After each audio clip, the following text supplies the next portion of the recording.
ആപ്തസ് ulcer അല്ലെങ്കിൽ വായ്പുണ്ണ് നമ്മൾ പലപ്പോഴും അഭിമുഖീകരിക്കുന്ന വലിയ ഒരു വിഷയമായിട്ട് നമ്മുടെ മുന്നിൽ വന്നു ചേരാറുണ്ട്. എന്താണ് ഈ ആപ്തസ് അൾസർ അല്ലെങ്കിൽ വായ്പുണ്ണെന്ന് നോക്കാം. ഇത് യൂഷ്വലി ഒരു ബിനൈൻ ആയിട്ടുള്ളത്, അതായത് ഇത് വലിയ അസുഖങ്ങളിലേക്കോ ഒന്നും വഴിതിരിക്കാൻ സാധ്യത തീരെ കുറവുള്ള തരത്തിലുള്ള ചെറിയ അൾസറേഷൻസ്, ചെറിയ വ്രണങ്ങളാണ് നമ്മുടെ വായുടെ ഉള്ളിൽ വരിക. വായുടെ ഉള്ളിൽ വരുന്നതെന്ന് പറയുമ്പോൾ അത്തയുടെ കീഴിൽ അല്ലെങ്കിൽ വായ്പുണ്ണ്, സിമ്പിൾ വായ്പുണ്ണെന്ന് പറയുമ്പോൾ ഒരിക്കലും അത് നമ്മളുടെ മോണകളുടെ പുറത്തോ അല്ലെങ്കിൽ നമ്മുടെ പാലറ്റ്, കുറുനാക്ക് എന്നൊക്കെ പറഞ്ഞാൽ ഉണ്ണാക്കിലൊന്നും വരില്ല. സോഫ്റ്റ് ആയിട്ടുള്ള ഭാഗങ്ങളിൽ മാത്രമാണ് ഇത് യൂഷ്വലി വരാറുള്ളത്. അപ്പം ഇത് വന്നു കഴിഞ്ഞാലുള്ള ബുദ്ധിമുട്ട് നമുക്കൊക്കെ അറിയാം. പലതരത്തിലുള്ള ഭക്ഷണം കഴിക്കുന്ന ബുദ്ധിമുട്ടാണ് ഏറ്റവും മെയിൻ ആയിട്ടുള്ളത്, അല്ലേ? പലതരത്തിലുള്ള എരിവ്, പുളിയൊക്കെ ഉള്ള ഭക്ഷണമൊക്കെ കഴിക്കുമ്പോൾ നമുക്ക് ഒരു ഡിഫിക്കൽട്ടി ഫീൽ ചെയ്തേക്കാം. പിന്നെ പല സാധനങ്ങളും നമുക്ക് വിഴുങ്ങുമ്പോൾ ഒരു ബുദ്ധിമുട്ടുണ്ടാവാം, ചൂട് ഭക്ഷണം കഴിക്കുമ്പോൾ ബുദ്ധിമുട്ടുണ്ടാവാം. അതുകൂടാതെ സംസാരിക്കുമ്പം ആർട്ടിക്കുലേഷൻ പ്രോപ്പറായിന്ന് വരണമെന്നില്ല. പലപ്പോഴും സംസാരിക്കുമ്പം ഒരു തടസ്സം നമുക്ക് ഫീൽ ചെയ്യും, ഈ വായ്പുണ്ണ് കൂടുതലായിട്ടുള്ളത് കൊണ്ട്. അപ്പം ഇതാണ് ഇതിൻ്റെ മെയിൻ കാരണങ്ങൾ. യൂഷ്വലി വായ്പുണ്ണ് ഒരു റെഗുലറായിട്ട് വരുന്ന ഒരു അസുഖം എന്ന് പറയാൻ പറ്റില്ല. പക്ഷെ എപ്പോഴും ഇതൊരു മെഡിക്കൽ കൺസേൺ അല്ലെങ്കിൽ നമ്മളെ ബാധിക്കുന്നു എന്ന് നമുക്ക് തോന്നുന്നത് ഇത് വന്നു കഴിഞ്ഞാൽ വീണ്ടും വീണ്ടും വരാനുള്ളൊരു ടെൻഡൻസിയാണ്. പലപ്പോഴും ചില ആൾക്കാർ എപ്പോഴും പറയാറുണ്ട്, ഞങ്ങൾക്ക് ഇത് സ്ഥിരമായിട്ട് വരാറുണ്ട്, ഒന്ന് പോയാൽ ഒന്ന് വന്നെന്നിരിക്കും. അവിടെയൊക്കെ നമ്മൾ ഇതിനെ കാര്യമായിട്ട് തന്നെ മാനേജ് ചെയ്യേണ്ടത്. അപ്പം എന്തൊക്കെയാണ് വായ്പുണ്ണ് വരാനുള്ള ഒരാൾക്ക് കാരണങ്ങൾ? അപ്പം അതിൽ മെയിൻ ആയിട്ടുള്ള കാരണം എന്ന് പറഞ്ഞത് നമ്മൾക്ക് ഉണ്ടാകുന്ന ഭക്ഷണത്തിലെയുള്ള ചില ഘടകങ്ങളുടെ കുറവാണ്. അതിനെ നമ്മൾ ന്യൂട്രീഷണൽ ഡെഫിഷ്യൻസീസ് എന്നാണ് പറയുക. അതായത് നമ്മുടെ സ്കിന്നിന്, നമ്മുടെ ത്വക്കിനും, നമ്മുടെ മ്യൂക്കസ് മെംബ്രെയിൻസ് എന്ന് പറയുമ്പോൾ നമ്മുടെ വായിൽ, മൂക്കിൽ, നമ്മുടെ ഉള്ളിലേക്കുള്ള ഓപ്പണിങ്സിൽ ഉള്ള ഒരു തരം ലെയറാണ് മ്യൂക്കസ് മെംബ്രെയിൻസ്. അപ്പോൾ ഈ മ്യൂക്കസ് മെംബ്രെയിൻസിൻ്റെയൊക്കെ ഹെൽത്തിന് വേണ്ടി, അതിൻ്റെ ഒരു ആരോഗ്യത്തിന് വേണ്ടി, കൃത്യമായിട്ട് അത് വളരാൻ വേണ്ടി നമുക്ക് കുറച്ച് വൈറ്റമിൻസിൻ്റെ ആവശ്യം റെഗുലറായിട്ടുണ്ട്. അപ്പോൾ പല വൈറ്റമിൻസും നമ്മുടെ ഭക്ഷണത്തിൽ നിന്ന് കിട്ടുന്നുണ്ട്. പലപ്പോഴും നമ്മുടെ ശരീരത്തിൽ ഓൾറെഡി ആഗിരണം ചെയ്യപ്പെട്ട് സ്റ്റോർ ചെയ്യപ്പെട്ടവയുണ്ട്. അപ്പം ഇത് എന്തെങ്കിലും കുറവ് വന്നു പോയാൽ അത് നമുക്ക് പലപ്പോഴും ഈ രീതിയിൽ സ്കിന്നിൻ്റെ ഹെൽത്തിനെ ബാധിക്കുന്നത് പോലെ തന്നെ മ്യൂക്കസ് മെംബ്രെയിൻസിൻ്റെ ഹെൽത്തിനെ ബാധിക്കും. അതിൻ്റെ ഫലമായിട്ട് വായ്പുണ്ണ് വന്നു ചേരാം. രണ്ടാമത്തെ കാരണം എന്ന് പറഞ്ഞാൽ മെക്കാനിക്കൽ കോസസ് ആണ്. പലപ്പോഴും പലരിലും, മിക്കപ്പോഴും പിള്ളേരിൽ കാണപ്പെടുന്നത് ബ്രഷ് ചെയ്യുന്ന സമയത്ത് ബ്രഷ് മുട്ടി, അല്ലെങ്കിൽ ബ്രഷ് കൊണ്ടു, അല്ലെങ്കിൽ വളരെ ചൂടുള്ള ഒരു ഭക്ഷണം കഴിച്ചു, വാ പൊള്ളി, അങ്ങനെയൊക്കെ വന്നു കഴിയുമ്പോൾ അതാണ് മെക്കാനിക്കൽ കോസസ് എന്ന് പറയുക. എന്തെങ്കിലും ഒരു ഇഞ്ചുറി അല്ലെങ്കിൽ ഒരു ഇമ്പാക്റ്റ് കൊണ്ട് നമുക്ക് വരുന്ന വായ്പുണ്ണുകൾ അല്ലെങ്കിൽ അൾസേഴ്സിനെയാണ് നമ്മൾ മെക്കാനിക്കൽ കോസസ് കൊണ്ടുവന്നെന്ന് പറഞ്ഞത്. പിന്നെ കെമിക്കൽ കോസസ് ഉണ്ട്, അല്ലേ? ചില സാധനങ്ങൾ നിത്യമായിട്ട്, അത് കൂടുതലും കാണപ്പെടുന്നത് ഈ തമ്പാക്കു അല്ലെങ്കിൽ പാൻ അല്ലെങ്കിൽ അങ്ങനത്തെ സാധനങ്ങളൊക്കെ ഈ വെറ്റിലയൊക്കെ മുറുക്കുന്ന ആൾക്കാരിൽ. അപ്പോൾ അതിൻ്റെ കൂടെ ഉള്ള പുകല കൊണ്ട് പൊള്ളുക, അല്ലെങ്കിൽ അതിലുള്ള ചുണ്ണാമ്പ്, അപ്പോൾ ഇങ്ങനെ ചില സാധനങ്ങളുടെ ചില കെമിക്കൽസിൻ്റെ പ്രസൻസ് കൊണ്ട് നമ്മുടെ വായിൽ വന്നു ചേരാവുന്ന അൾസേഴ്സിനെയാണ് നമ്മൾ കെമിക്കൽ കോസസ് കൊണ്ടുവരുന്ന ആപ്തെ അല്ലെങ്കിൽ വായ്പുണ്ണെന്ന് പറയുക.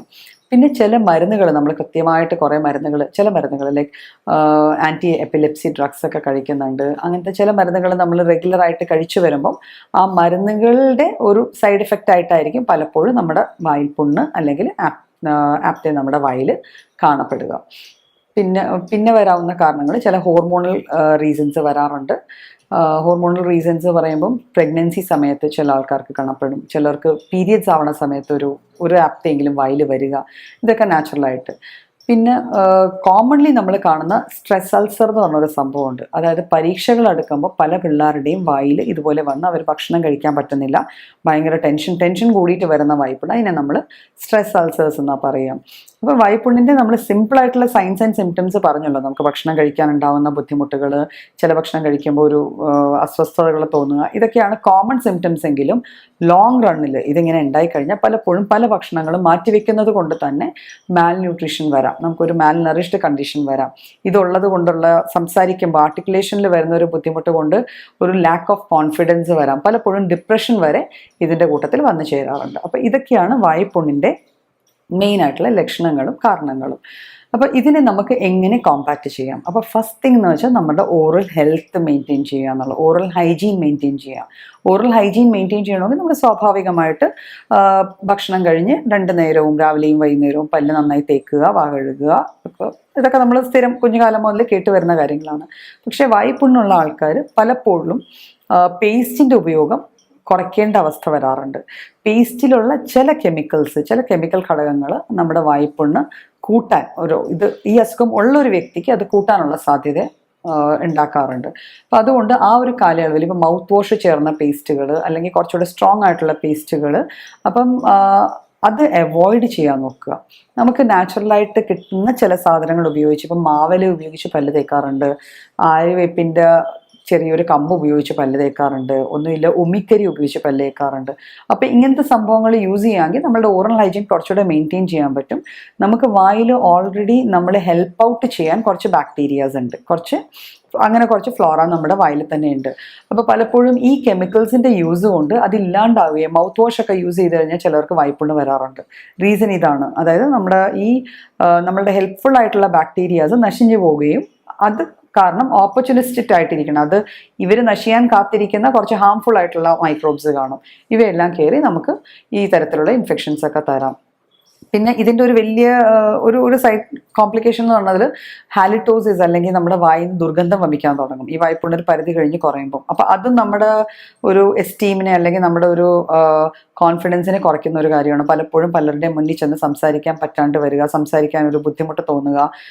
ഇത് ലോങ് റണ്ണിൽ ഹീല് ചെയ്യാതെ തന്നെ നിന്നാൽ ചിലപ്പോൾ പല്ലിൻ്റെ ചുറ്റുമുള്ള മോണകളിലും ഒക്കെ പ്രശ്നങ്ങൾ ഉണ്ടാക്കിയെന്നിരിക്കാം.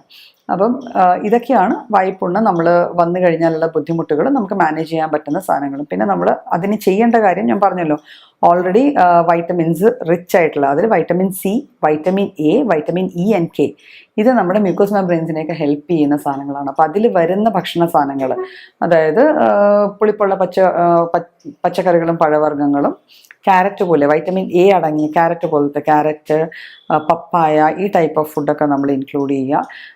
പിന്നെ തവിടുള്ള ധാന്യങ്ങൾ ഇൻക്ലൂഡ് ചെയ്യുക. ധാരാളം വെള്ളം, നാച്ചുറൽ പാനീയങ്ങൾ നമ്മൾ കുടിക്കുക. അതുകൂടാതെ കുറച്ച് സ്ട്രെസ് റിലീവിങ് എക്സസൈസസും കൂടെ ചെയ്യുക. ബിക്കോസ് സ്ട്രെസ്സ് വരുന്നത് വായ്പുണ്ണ് കൂട്ടാനുള്ള ഒരു ഫാക്ടറായിട്ട് നമ്മൾ പലപ്പോഴും കാണുന്നുണ്ട്. പിന്നെ ലോങ് റണ്ണിൽ വായ്പുണ്ണ് വന്നു കഴിഞ്ഞാൽ ചിലപ്പോൾ നമുക്കത് എപ്പോഴും ഇറോഷൻ ഉണ്ടാവുന്നതുകൊണ്ട് വീണ്ടും കോംപ്ലിക്കേഷൻസിലേക്ക് ലീഡ് ചെയ്യാം. അപ്പം വായ്പുണ്ണ് അടിക്കടി വരുന്ന ആൾക്കാർ ചെയ്യേണ്ടതെന്ന് വെച്ചാൽ അതിനൊരു സഹായവും കൂടെ തേടുകയും മെഡിസിൻസ് കഴിച്ച് അത് ഹാൻഡിൽ ചെയ്യാനും ശ്രമിക്കേണ്ടതാണ്.